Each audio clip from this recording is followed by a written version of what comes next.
threaded the toggle control up to the collar of my vest. A shadow swept across the hood of my car. Reflexively, I reached to my belt.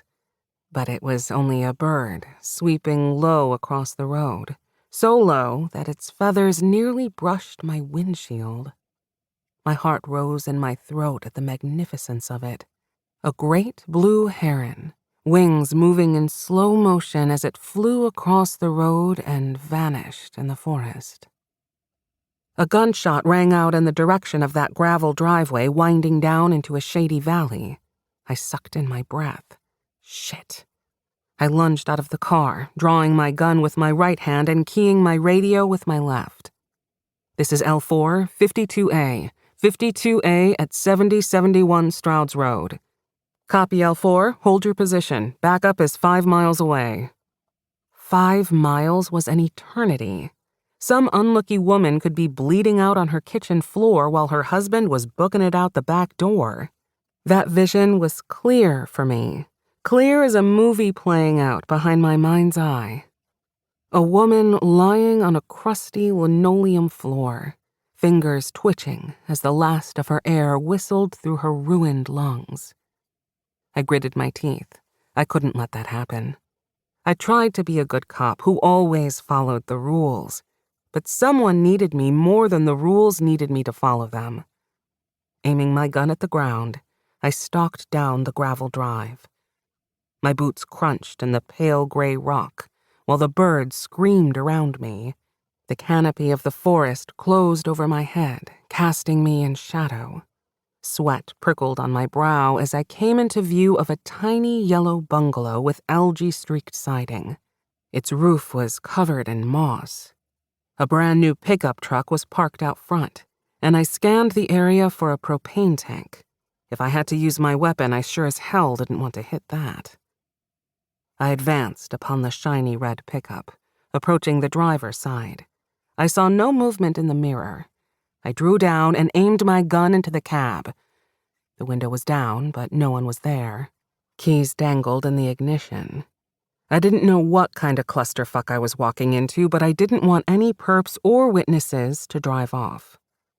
I stepped up on the running board, reached in, and yanked the keys out of the ignition. I bumped my head on the visor, and a cloud of white dust rained down on me. My sinuses were flooded with the acrid smell of a magic marker. A plastic bag landed on the floorboards. I swore silently and rubbed my arm across my face. The powder was all over the seat and over me. No telling what it was yet. Could be cocaine, PCP, or worse, fentanyl. I keyed my radio. Base, this is L4. Suspected drugs on scene with exposure. Backup should have PPE and request medic. Whatever this shit was, I wanted someone with Narcan en route. For myself and whoever had driven that truck. I pocketed the keys and ducked behind the truck's front fender. I slipped my hand up to the hood. It was warm.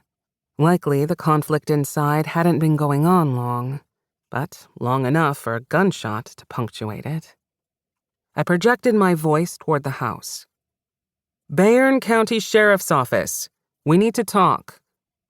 I was hoping that would startle the perpetrator, that he, and it was statistically most likely to be a he, would go flying out the back door into the woods.